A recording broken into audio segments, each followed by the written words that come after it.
Hello friends, welcome our YouTube channel Examophobia. I am Dharmendra. तो हम लोग स्टार्ट करते हैं अपनी करंट अफेयर की सीरीज़ का अगला टॉपिक। तो आज डेट है हमारी 16 जुलाई 2020। तो आज की हमारी पहली न्यूज़ है digital Indian and Italian business meeting. ठीक, ज़रा इसको देखते हैं इसमें क्या है। भारत और इटाली व्यापार सम्मेलन हुआ है खाद्य प्रसंस्करण मंत्रालय की तरफ से। ठीक है, और इसका उद्घाटन किया है खाद्य प्रसंस्करण मंत्री श्रीमती हरमिंदर कौर ने। ठीक है, और अगर हम बात करें कि चलो स्टार्ट करते हैं, लिखते हैं, तब लिखते हुए बताएंगे आपको। खाद्य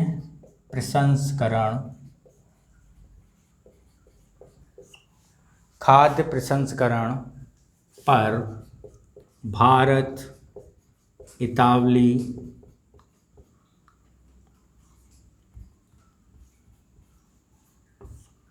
सम्मेलन। ठीक, तो इसमें जानने के लिए जो जो बातें हैं वो देखते हैं। सबसे पहले ये एक डिजिटल सम्मेलन था। क्या था? Digital Indian Italy summit. क्या था इसमें? और फिर इसकी बात करते हैं कि इसका उद्घाटन किसने किया। इसका उद्घाटन किया श्रीमती हरमिंदर कौर ने। कौन है ये? खाद्य प्रसंस्करण मंत्री हैं। ठीक है, इसमें हुआ क्या?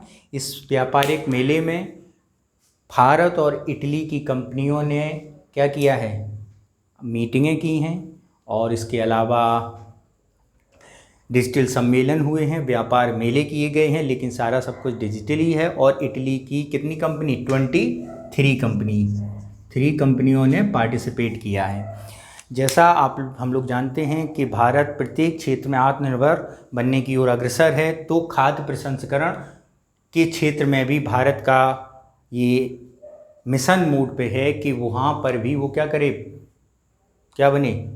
आत्मनिर्भर बने। तो इसी के लिए चाहे आपके कृषि के क्षेत्र का दूध हो, मछली उत्पादन हो, और आपका अनाज हो, डेयरी प्रसंस्करण हो, बॉटलिंग हो, पैकेजिंग हो, इन सारे क्षेत्रों में वो आत्मनिर्भर बनने की ओर है। तो टेक्नोलॉजी, प्रौद्योगिकी का आदान प्रदान और कई प्रकार के MOU साइन किए गए हैं। ठीक है, तो ये आपका आज का पहला समिट है।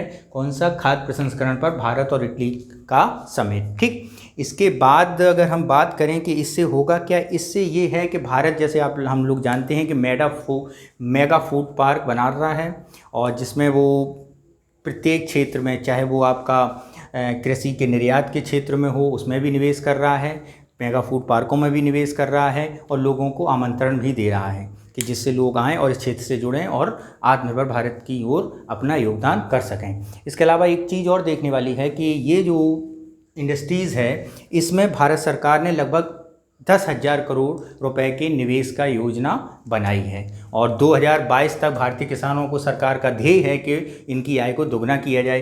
तो उस आय को दोगुने करने में खाद्य प्रसंस्करण उद्योग एक महत्वपूर्ण योगदान निभा सकता है। कैसे?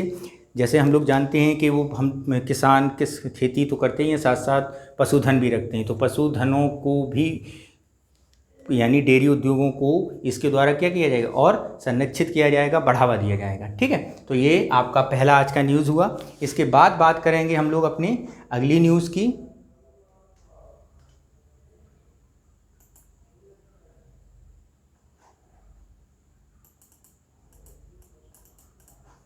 अगली न्यूज़ की बात करते हैं। अगली न्यूज़ है हमारी संयुक्त राष्ट्र खाद्य सुरक्षा और पोषण रिपोर्ट 2020। क्या है?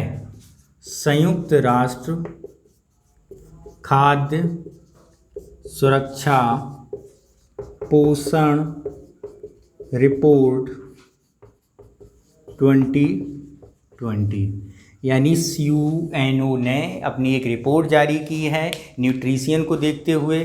तो इस रिपोर्ट में क्या हुआ है और कौन कौन से UNO के डिपार्टमेंट, UNO के संगठन इसमें भाग लेते हैं, उसके बारे में जानते हैं। तो ये एक जॉइंट एडवेंचर है, और इसमें कौन कौन? इसमें आपका फूड FAO यानी फूड खाद्य एवं एग्रीकल्चर ऑर्गेनाइजेशन। इसके अलावा IFAD यानी क्या है IFAD, international fund for agriculture development. इसके अलावा बात करें हम लोग विश्व स्वास्थ्य संगठन यानी WHO। इसके अलावा आपका यूनिसेफ, ठीक है। तो इन सारे जो संगठन हैं इन्होंने क्या किया, इसको तैयार किया है, ठीक। और इसके अलावा एक और है WFP, विश्व खाद्य प्रसंस्करण कार्यक्रम, ठीक, विश्व खाद्य प्रोग्राम, ठीक। तो इस रिपोर्ट में ये कहा गया है कि 2018 यानी 2018 की अपेक्षा 2019 में लोगों का पोषण स्तर घटा है। और इसमें ये भी आगाह किया गया है कि 2020 में कोविड-19 कारण लोगों को इस पोषण स्तर में 10 मिलियन लोग और जुड़ जाएंगे, ठीक है। जैसे ये बताया गया है कि विश्व की जनसंख्या का लगभग 8.9%, कितना 8.9% किसमें है, पोषण स्तर के नीचे निवास कर रहा है। यानी लगभग 8.9 का हो गया पूरी जनसंख्या का 690 मिलियन, कितना हो गया, लगभग 690 मिलियन लोग क्या हैं, पोषण स्तर से नीचे रह रहे हैं, ठीक है। और इसमें यह भी कहा गया है कि 10 मिलियन से अधिक हो जाएंगे कब, 2019 में 20 में, ठीक है।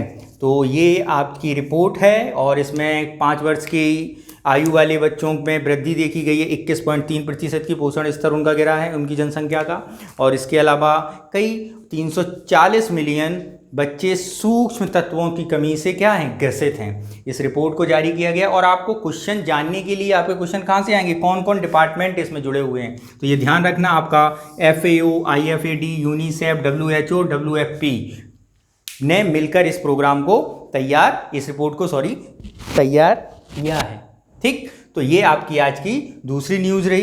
इसके बाद हम लोग चलते हैं अपनी अगली न्यूज़ पर। तो हमारी अगली न्यूज़ है कोरोस्योर, काफ़ी फख्र करने वाली न्यूज़ है ये। जैसा कि हम लोग आपको पिछले हफ्ते मैंने बताया था कि एक रीयूजेबल PPE किट को भारत ने बनाया है, ठीक है, जो आप एक से अधिक बार उसका प्रयोग कर सकते हैं। तो ऐसे ही भारत ने कोविड-19 की टेस्ट किट बनाई है और इस टेस्ट किट का नाम रखा गया है कोरस्योर। क्या है, कोरस्योर टेस्ट किट।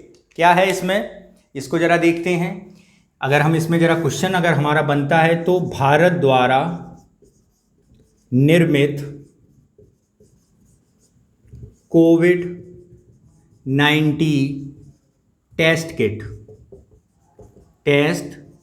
और सबसे बड़ी बात है, सबसे किफ़ायती है ये। कैसी है, सस्ती है, सबसे किफ़ायती टेस्ट किट है। यानी इसकी अगर हम टेस्ट किट की जो राशि जारी की है वो 399 रुपये भारत सरकार ने इसका निर्धारित किया है, इस टेस्ट किट की कीमत को निर्धारित किया है। और इसके लिए लगभग ये कहा गया है कि जो अभी वर्तमान टेस्टों की दर है भारत पर डे, आज की तारीख में यानी आज 16 जुलाई तक भारत प्रत्येक दिन 3 लाख से अधिक टेस्ट करता है, यानी लगभग 3 लाख, ठीक है। कभी 2,89,000, कभी 3,10,000 ऐसे टेस्ट उसकी अभी वर्तमान कैपेसिटी है। अगर भारत कोरस्योर को प्रयोग करे तो भारत की क्षमता बढ़ जाएगी और वो एक दिन में 20 लाख से अधिक कोरोना टेस्ट कर सकता है, ठीक है। तो ये क्या है, ये भारत द्वारा बनाया गया कोरस्योर नामक टेस्ट किट है कोविड-19 का, जिसकी राशि कितनी निर्धारित की गई है, 399। और इसकी घोषणा की है हमारे HRD मिनिस्टर किसने, रमेश पोखरियाल निशंक जी ने, ठीक। और इसके अलावा ये जो टेस्ट किट है ये मेडिकल क्षेत्र में भारत को आत्मनिर्भर बनाने की ओर क्या करेगा, और मोटिवेट करेगा, ठीक है। जैसे ये ध्यान रहे कि आत्मनिर्भर भारत अभियान का मेन थीम यही है कि भारत प्रत्येक क्षेत्र में, चाहे वो मेडिकल का हो, चाहे वो गारमेंट्स का हो, चाहे वो आपका टेक्नोलॉजी का हो, चाहे वो मोबाइल का हो, चाहे किसी भी क्षेत्र का हो, उस हर क्षेत्र में भारत अभियान का मेन पर्पज़ यही है कि भारत प्रत्येक क्षेत्र में अपनी ज़रूरत के साथ साथ एक्सपोर्ट भी इंपोर्ट भी कर सके, ठीक है। तो ये आज की सबसे महत्वपूर्ण न्यूज़ है। कोरस्योर क्या है, कोरस्योर भारत द्वारा निर्मित कोविड-19 की टेस्ट किट है। इसके बाद हमारी अगली न्यूज़ है एशियन डेवलपमेंट बैंक, क्या है, एशियन डेवलपमेंट बैंक के उपाध्यक्ष बनाए गए हैं अशोक लावासा। कौन बनाए गए हैं, ये जरा देख लेते हैं। बैंकिंग से मतलब कि एशियन डेवलपमेंट बैंक एडीबी के उपाध्यक्ष कौन बनाया गया है, अशोक लावासा। कौन बनाया गया, अशोक लावासा, ठीक है, लवासा बनाए गए हैं इसके अध्यक्ष। और इससे पहले ये जो थे, इससे पहले अगर हम बात करें कौन था, दिवाकर गुप्ता। दिवाकर गुप्ता का स्थान लेंगे। तो यहाँ पर इतना जानने के लिए काफ़ी है, लेकिन आपको क्वेश्चन के पर्पज़ से अगर यूपीएससी और सिविल सर्विसेज के एग्जाम के पॉइंट ऑफ व्यू से अगर ये क्वेश्चन देखें तो आपका क्वेश्चन यहाँ से बन सकता है कि एडीबी क्या है। एडीबी जो है वो वर्ल्ड बैंक की एक सब संस्था है जो एशियन डेवलपमेंट क्षेत्र में, इसका फुल फॉर्म है एशियन डेवलपमेंट बैंक, और इस क्षेत्र में सामाजिक आर्थिक विकास के ढांचे को प्रोग्रेसिव रिपोर्ट देने के लिए, इसका विकास करने के लिए इसका निर्माण किया गया था, संगठन बनाया गया। और इसके अलावा ये इसकी स्थापना 1966 में की गई थी। कब की गई थी एशियन डेवलपमेंट, 1966। और अगर हम इसके हेडक्वार्टर की बात करें तो इसका हेडक्वार्टर फिलीपींस के मनीला में स्थित है। कहाँ पर है, फिलीपींस के मनीला में, ठीक। तो ये आपका आज का दूसरी न्यूज़ है। और इसके अलावा हमारा अब चलते हैं अपनी अगली न्यूज़ पर। तो अगली न्यूज़ जो है हमारी वो है किससे रिलेटेड, कोचीन बंदरगाह से रिलेटेड। कोचीन बंदरगाह यानी कोचीन पोर्ट, कोचीन बंदरगाह में भारत का पहला ट्रांसशिपमेंट हब,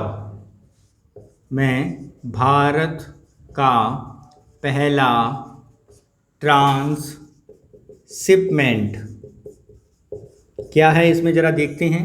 पहला ट्रांसशिपमेंट क्या है, ये भारत का पहला ट्रांसशिपमेंट होता क्या है, पहले इसको समझते हैं। ट्रांसशिपमेंट वो बंदरगाह को कहा जाता है जहां पर शिप आके रुक सकते हैं, ठहर सकते हैं और उसके बाद अपने गंतव्य पर भी जा सकते हैं। माल की लोडिंग और अनलोडिंग दोनों वहां पर हो सकें। तो भारत का पहला बंदरगाह कौन बना है, कोचीन का बना है, ठीक है।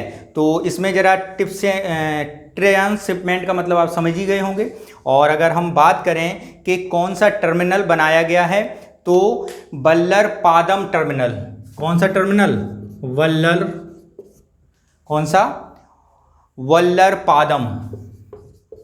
वल्लरपादम बंदर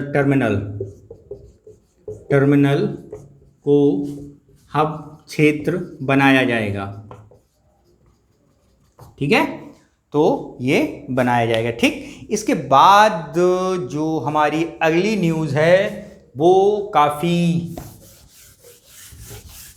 नासा से आ रही है, ये न्यूज़ अमेरिका से, ठीक है। तो अमेरिका की न्यूज़ को समझते हैं। ये क्या है, इंजेन्यूटी नाम से लग रहा होगा कोई इंजेक्शन बनाया है। इंजेन्यूटी क्या है, नासा द्वारा, ऐसे समझो इंजेन्यूटी एक हेलीकॉप्टर है जो कहाँ पर जाएगा, जो मंगल ग्रह पर जाएगा। मानव रहित एक हेलीकॉप्टर बनाया गया है, रोबोट हेलीकॉप्टर है जिसे नासा ने 2020 मंगल मिशन, नासा का एक मंगल मिशन है, मंगल मिशन 2020, मंगल मिशन 2020 में इंजेन्यूटी नामक रोबोट हेलीकॉप्टर, क्या है ये, रोबोट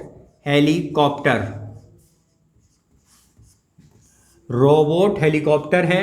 और मंगल मिशन 2020 से इसे कहाँ पर भेजा जाएगा, मंगल ग्रह पर भेजा जाएगा, ठीक, समझे। इसके बाद अगर बात करें कि इसमें क्या क्या बातें हैं, इसको क्यों भेजा जा रहा है, इसको भेजने का मेन पर्पज़ ये है कि मंगल में जीवन की पहली सीढ़ी को तलाश किया जाए। यानी जितने भी सरीसृप हैं उनका पहली कड़ी कहाँ से पैदा हुई। और इसके अलावा मंगल पर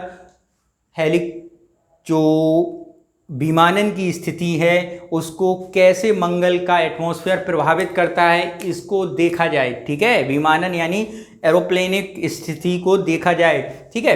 और ये जो मिशन है ये इसलिए महत्वपूर्ण है इंजेन्युटी कि ये किसी दूसरे ग्रह के लिए रोबोट हेलीकॉप्टर या दूसरे ग्रह पर नियंत्रित उड़ान भरने वाला पहला मिशन बनाया गया है, ठीक है। इसके अलावा जानने के लिए बात यहाँ पर जो है, इसको भी किससे भेजा जाएगा, इसको भी भेजा जाएगा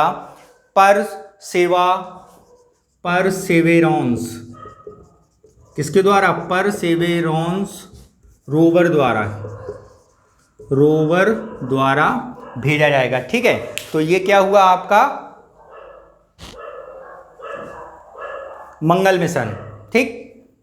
भारत का मंगल मिशन आपको पता ही है कौन सा था, मॉम था, ठीक है।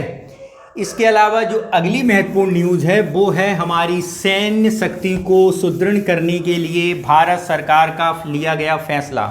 इसमें क्या किया गया है कि भारत सरकार ने एक घोषणा की है कि जो रक्षा अधिग्रहण परिषद है, यानी डिफेंस अधिग्रहण परिषद जो है DAC है, अगर हम इसका फुल फॉर्म लिखते हैं तो रक्षा अधिग्रहण